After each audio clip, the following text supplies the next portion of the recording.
guys, guess who just got back from the cinema watching Dune?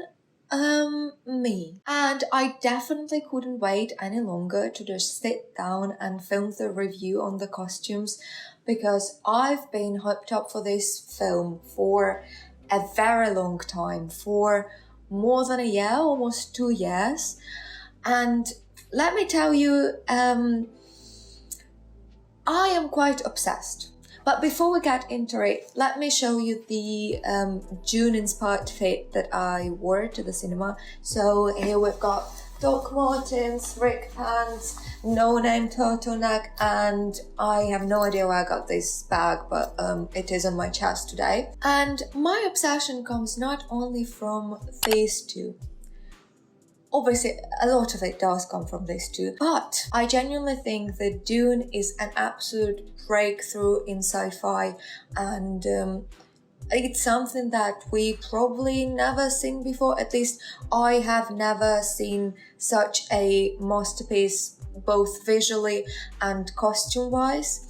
So that's what I wanted to talk about today. Previously, we've already seen Dune on screen twice. First in 1984 with Kyle MacLachlan in the main role, and then I believe in 1990 there were like mini-series on Dune.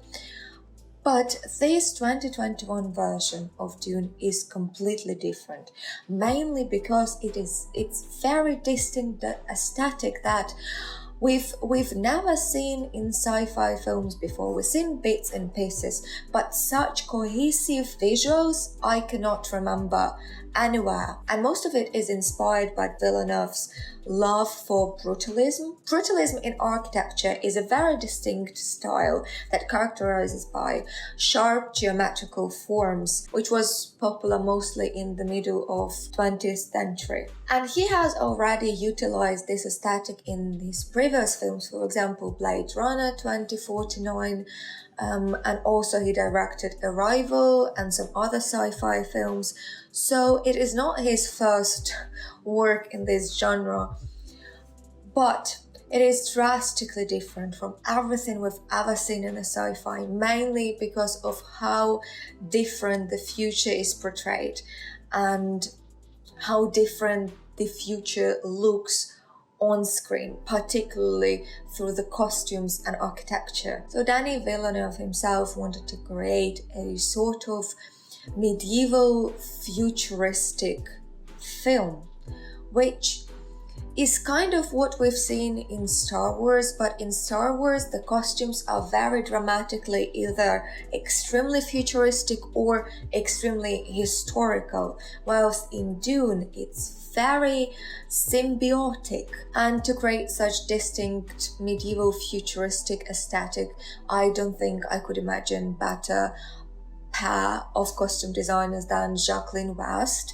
and Bob Morgan. Jacqueline West is known for her talent to create historical and period appropriate clothing. For example, she worked on the costumes for The Revenant, Benjamin Button film, whilst Bob Morgan is on the opposite side of spectrum, and he mainly works with superhero films, for example, with a plentiful of DC films, and also he worked on the costumes for Maleficent and Inception, so he's also very familiar with the sci-fi genre. These two teamed up to create over 1,000 looks for 3 dramatically different places, for Arrakis, Caladan, and for Gidi Prime. All these places differ dramatically in their climate, economics, social environment. So obviously, all these differences were taken into account while creating the costumes, but the most beautiful thing about the costumes is that they depict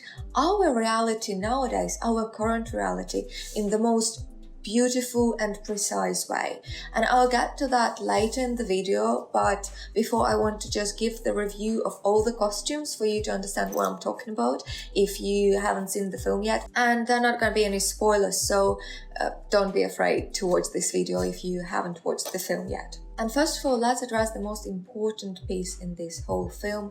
It's a stillsuit. A stillsuit is a full body suit worn in the open desert on the planet Arrakis that was designed to preserve the body's moisture. It consisted of various layers that would absorb the body's moisture and then filter the impurities so that drinkable water would be recirculated to catch pockets, and the individual could then drink their reclaimed water from a tube attached to the neck.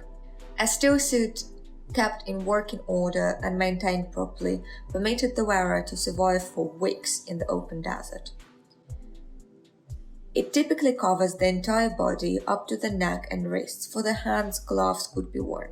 Also, a facial mask could be worn so that moisture from the mouth and face could also be reclaimed.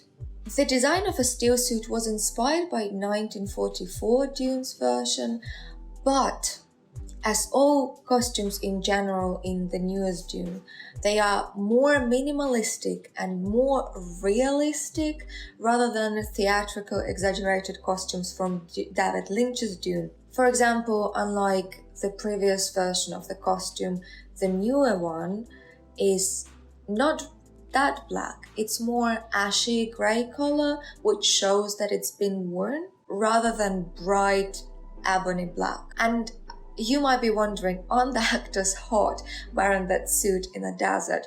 And well, yes, they are. But just as the actors in Marvel and DC, they're wearing cooling shirts underneath to prevent overheating. And what is interesting is that the prototype for the suit, as well as the armor that we'll discuss further, was made by an LA company, Ironhead Studios, which actually designs all the suits for Marvel and DC. But unlike the costumes in all the sci-fi and superhero films that we're used to see, which are very gender distinctive, the stillsuits of Dune are truly androgynous despite being molded specifically for the bodies of the actors. And it is being done because in the book, the costume and its functions are activated when the subject moves. So they have to fit properly for a wearer to move comfortably. But despite them being so tight, we do not see difference between male and female costume. They're all the same and fairly well hide any signs of gender. However, not all suits are the same. For example, suits for Arrakis and for Caladan are different. Caladan have these grey, ashy colored suits. They don't wear capes or any other protection. On the other side, Arrakis still suits are more sand colored because they obviously live in desert, and also the whole idea behind their looks is very inspired by the Arabs. So we have a lot of gauche and a lot of flowy textures and bandanas and scarves to protect their faces. And actually the idea with gauche belongs to Jacqueline, who said, "I had done a gauche line years ago when I was a fashion designer for Barnes, and I remembered how could you still see people's bodies in their shapes and their movement. And I thought, gauche shifts like sand does. I had dyed it all these desert sand colors." And actually, to choose colors for Fremen suits correctly, Jacqueline West requested to bring her samples of the sand and rocks from Jordan, where they were shooting a part of Dune, to actually depict the color correctly and match the suits to the environment. So unlike most of other films, the costumes do not reflect personal characteristics, but they respond for the whole nation and the environment that they live in. That's what they correspond to.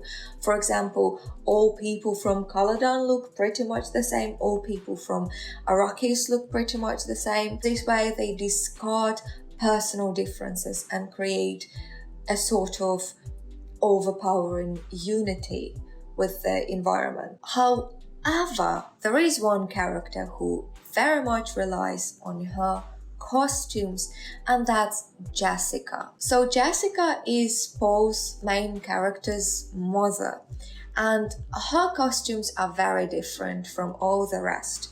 Unlike all the other people from Caladan, who are mainly wearing all black, she has two very different looks when she's in public and when she's in private. In public, she's always wearing something bright and colorful, very much inspired by the Arab tradition. Her clothes are flowy and modest, and the way she behaves, she always walks behind her husband. Her face is often covered in public, whereas when she's in private, she looks very different. She looks powerful. She wears minimalistic clothing of dark colors, for example, the black dress in this shot. And that is a very intentional hint on her double-faced nature. And that's perhaps the only way how they play on costumes in regards to a particular character. And that's another thing that I noticed just general for this Dune compared to Dune 1984 is that Jessica in the newest Dune, she wears almost no visible makeup and her hair is always slicked back, whilst in the 80s version, she has exaggerated makeup, exaggerated hairstyle, and really fabulous and extraordinary clothing, which is not bad, not good, it just reflects the reality. And to the meaning of all this, we'll get a bit later. And now let's talk about the biggest part of costume design is the design of the costumes for the house of Atreides. So when we see their planet and the environment that they live in, all the buildings are very monumental, everything is grey, ashy, and so are the clothes that they wear. Unlike the earlier version of Dune, their uniform is not green, and actually David Lynch decided to make it green just because of the mention of the green coat of armor in the book. But in the newest version, their uniform is black. Although on one of the photos, Isaac does wear green uniform, and the general uniform was inspired by Romanovs. For example, you can see those doublés that they wear, as well as high boots with tucked-in pants. However, if we compare the two uniforms from the earlier and present version of the Dune, we can see how different they are. David Lynch's uniform is nowhere close to minimalistic. It has a lot of medals, it is green, and also let's take a look at those designs on the collar where they have their family crest, which is a falcon. It is very detailed and intricate. However, in the newest version of the Dune, it is simplified to the minimum, consisting only of few lines. But my favorite part about Atreides' costume design is their armor. It was clearly modeled on medieval suits of armor and has exaggerated forms, no collars, little metal on the neck, very minimalistic design, and its chunkiness reminds superhero costumes. And it does make sense because the prototypes were designed by the same company that designs for Marvel. And also Simon Brindle, who I believe is a head of wardrobe team, but I'm not sure, don't quote me on that. He worked with Guardians of the Galaxy, Mad Max, and Thor. So superhero influence is very understandable in this context. And also, there's funny two openings at the front. There are no reason for them, but I've seen someone telling that they work as ice cube dispensers. And also another interesting idea that I've seen is about this particular shot, about the helmet that they wear, that it reminds a hooded falcon, and it genuinely does, and falcon is the crest of the House of Atreides. To be perfectly honest about the armor, it was not needed. There was no plot need for the armor because they have this shield that they put on their wrist which basically protects them, and there was no armor in the book or in the previous version of the Dune. However, it was extremely important to create the medieval futuristic aesthetic that we were talking about. And now finally let's talk about it. Let's talk about the fact why these costumes, in my opinion, are genius. Simply because the film was released in the very right time. And now let's just take a glance at this look from Timothée Chalamet. Is it Balenciaga Fall 2015 by Alexander Wang or Dune? I wouldn't tell. And just look at these similarities. Look 29 from Balenciaga 2015 Fall collection reminds of the uniform as well as other pieces from this collection, such as doublés, fitted trousers, high boots.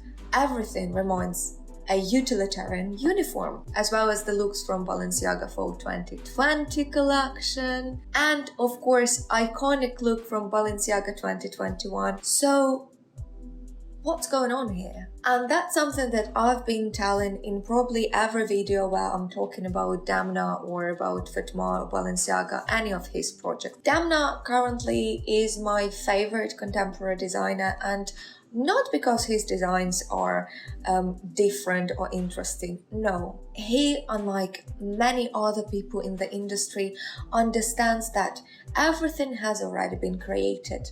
You can't invent new fashion. Fashion is already, every single piece, everything you can imagine has already been invented. So he plays on rethinking and reinterpreting the social events and history. And we live in a particular peculiar time where all the technology develops so dramatically and so fast. And on the other hand, we have enormous knowledge about the past and we have new discoveries every day. So we live in this constant clash of past and future where we still need to learn so much about us, and this information is available now, suddenly available. You don't need to go to the library or search for a book, search for information. You can just Google and you can find out whatever you want. The recent Balenciaga collections were a play on minimalism and future and past. Thus we see wearing modern trench or wearing a hoodie with armor boots, highlighting this conflict of reality that we live in. And the costumes in Dune give us this very different view on the future, not extremely futuristic or extremely aesthetic like they do in Star Wars or Star Trek or all the other famous superhero and sci-fi films, but they just present us the reality and show us the possibility of how it can develop in a completely different way, where we learn about the past yet embrace the future, and a very clear tendency that defines our current reality. And another idea I got from one of Demna's interview where he was talking about, I believe, his 2021 collection for Balenciaga, about it being very dark, or maybe it was 2020, about it being very dark because we live in the dark age, and basically him predicting the pandemic and all this collapse of the whole planet in 2020. So what does it have to do with the Middle Ages? Well, they were called Dark Ages for a reason. And the fact that there is such a resurgence of medieval pieces, for example, Schiaparelli breastplate, and again Balenciaga suit of armor in the modernity and modern fashion, just reiterates one more that history repeats itself, and dark ages might have passed for a while, but it doesn't mean that they will never come back, and now we're just reliving the history again.